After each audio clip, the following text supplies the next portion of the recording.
আসসালামু আলাইকুম ভিউয়ার্স, চলো খাই বাংলাদেশ আপনাদের সবাইকে স্বাগতম। কেমন আছেন আপনারা সবাই? আমি আল্লাহর রহমতে আপনাদের দোয়ায় ভালো আছি। চলে আসলাম নতুন আরেকটি রেসিপি নিয়ে। আজ আমি আপনাদের তৈরি করে দেখাবো, এটা জাপানি একটা ফুড, বিফ তেরিয়াকি। তো চলুন এই বিফ তেরিয়াকিটা তৈরি করতে আমাদের কি কি উপকরণ লাগবে আমরা একটু দেখে আসি।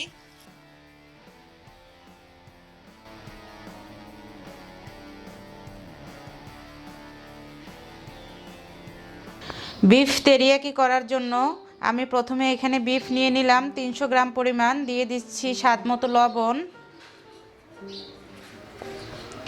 দিয়ে দিচ্ছি 1 চা চামচ পরিমাণ গোলমরিচের গুঁড়া।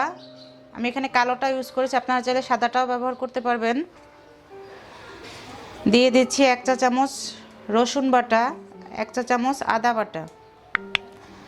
এখন এই সব কিছুকে একটু হাত দিয়ে ভালো করে মেখে নিব।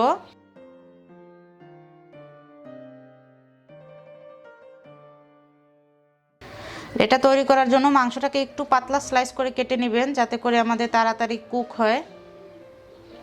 আশা করি ক্যামেরায় দেখে বুঝতে পারছেন। এটাকে আমি ম্যারিনেট করে রেখে দেব 20 মিনিটের জন্য, আর এর ফাঁকে আমি একটা সস তৈরি করে নিব।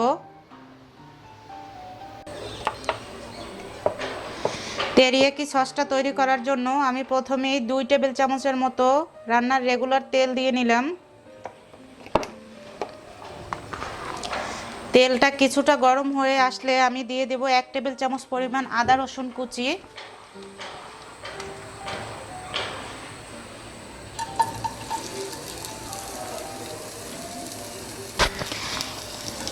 আদা রসুনটাকে আমি হালকা গোল্ডেন করে ভেজে নিব।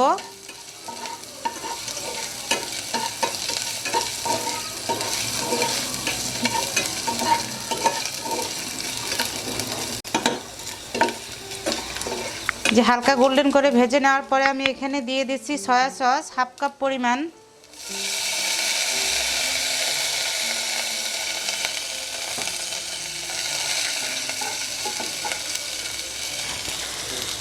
সসটা দেওয়ার পরে আমি দিয়ে দিচ্ছি গোলমরিচের গুঁড়া 1/2 চা চামচ পরিমাণ।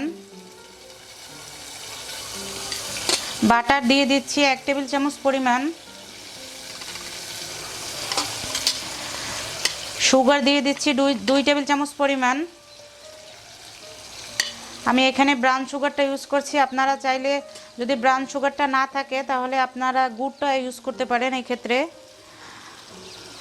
সাদা তিল দিয়ে দিচ্ছি আমি 1 টেবিল চামচ পরিমাণ। এটাকে একটু রোস্ট করে নেবেন, তাহলে এতে একটু ক্রাঞ্চি ভাব থাকবে।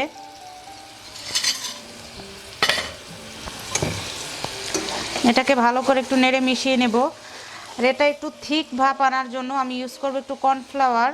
তো আমি এখানে নিয়ে নিয়েছি 1 টেবিল চামচ কর্নফ্লাওয়ারকে আমি একটু 2-3 টেবিল চামচ পানি দিয়ে একটু গুলিয়ে নেব ভালো করে।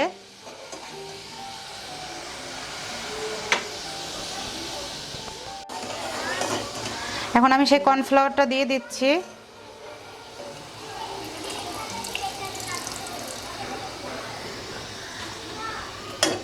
এটাকে একটু ভালো করে নেড়ে মিশিয়ে নেব। এটা নাড়তে নাড়তে দেখতে পাচ্ছেন একটা থিক ভাব চলে আসছে। তো আমি এখন এই সসটাকে নামিয়ে নিব। আমি যে বিফটা ম্যারিনেট করে রেখেছিলাম তাতে একটু ময়দা ডাস্ট করে দিচ্ছি। এখানে 1 টেবিল চামচের মতো আছে। একটু হাত দিয়ে ভালো করে একটু মিশিয়ে নিব।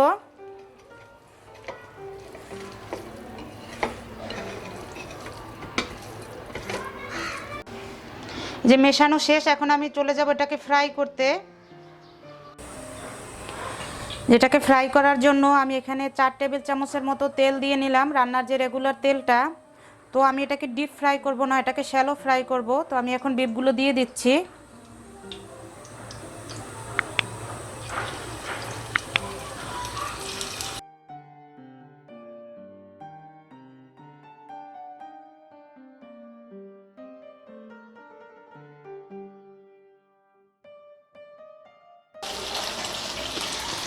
বিফগুলিকে আমি এখন একটু উল্টে দিব।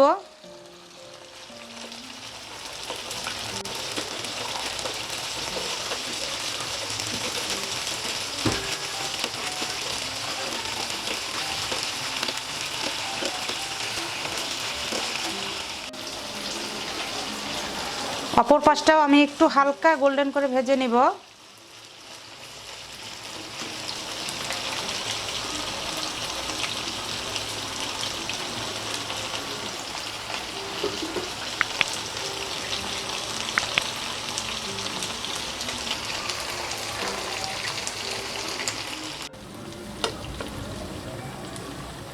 দুইটা সাইড হালকা ভেজে নেওয়ার পরে আমি এগুলোকে একটু নেড়ে মিশিয়ে ফেলবো।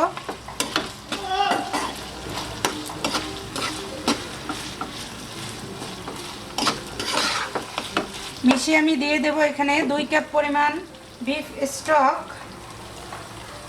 আপনারা যদি এখানে নর্মাল পানিটা ব্যবহার করেন সেক্ষেত্রে এটার যে আসল স্বাদ সেটা পাবেন না। আমি এখন এটাকে ঢাকনা দিয়ে রান্না করব 15 মিনিট। তো ফিরে আসছি 15 মিনিট পরে। ফিরে আসলাম 15 মিনিট পরে। আমি এখন দিয়ে দেব হাফ চা চামচ লাল মরিচের গুঁড়া। এতে করে একটু ঝালও হবে, আবার সুন্দর একটা কালারও আসবে। এখন এটাকে একটু নেড়ে মিশিয়ে নিচ্ছি।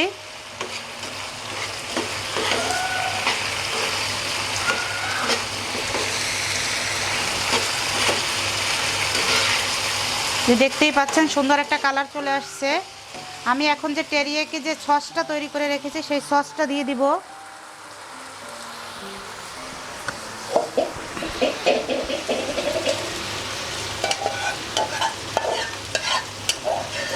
আর আপনারা যদি এই সসটা বানিয়ে সংরক্ষণ করতে চান সেক্ষেত্রে সসটা যখন বানাবেন 2 টেবিল চামচের মতো ভিনিগার দিয়ে দিবেন।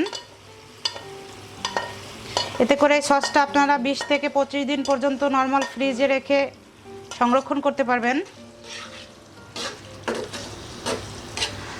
আমি এখন ভালো করে একটু নেড়ে মিশিয়ে নিচ্ছি।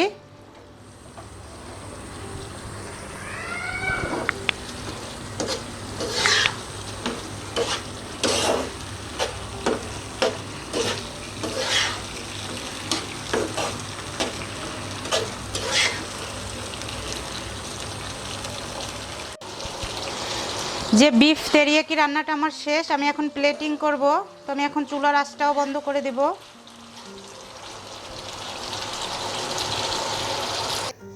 যে আমার তৈরি হয়ে গেল বিফ তেরিয়াকি। এটা আমি সার্ভ করেছি থাই চিলি গার্লিক রাইসের সাথে। আপনারা যদি চান তাহলে আমাকে কমেন্ট করে জানাবেন যদি এই যে রাইসের রেসিপিটা চান। আর আপনাদের কেমন লেগেছে আমার রেসিপিটা সেটা অবশ্যই কমেন্ট করে জানাবেন। আপনাদের যদি ভালো লাগে তাহলে অবশ্যই আমার চ্যানেলটাকে সাবস্ক্রাইব করবেন, পাশে থাকা ছোট্ট বেল আইকনটি ক্লিক করবেন। এতে করে আমি যখন নতুন ভিডিও আপলোড দেব সাথে সাথে আপডেট চলে যাবে। লাইক কমেন্ট শেয়ার করতে কিন্তু ভুলবেন না। সবাই ভালো থাকবেন, সুস্থ থাকবেন। দেখা হবে পরবর্তী কোনো নতুন ভিডিওতে। আল্লাহ হাফেজ।